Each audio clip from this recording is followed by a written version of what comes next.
কতদিন হলো আমি তোমার অপেক্ষা করছি, তুমি তো আর আমার কাছে আসছো না। বলো ছোট পাখি, কেমন আছো? শোনো মানুষ, আমি তোমাকে কিছু দিতে চাই।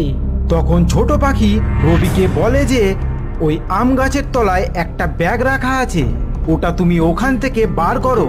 রবি তখন ওই আম গাছের গোড়া থেকে মাটি খুঁড়ে ওই ব্যাগটা বার করে। আরে ছোট পাখি, কি আছে এই ব্যাগে? ওই ব্যাগটা খুলে দেখো। তখন রবি ওই ব্যাগটা খুলে দেখে আরো অবাক হয়ে যায়। ওই ব্যাগের মধ্যে হীরের আংটি, সোনার গলার হার, আরো অনেক কিছু। আরে ছোট পাখি, তুমি এত দামি দামি জিনিস কোথায় পেলে? তখন ছোট পাখি রবিকে সব বলে। আমি যখন রাতের বেলায় ঘুমোচ্ছিলাম আর হঠাৎ আমার ঘুম ভেঙে যায়, আর আমি দেখি যে দুটো ডাকাত অনেক সোনা গহনা এই গাছের তলায় লুকিয়ে রেখে ওরা চলে যায়।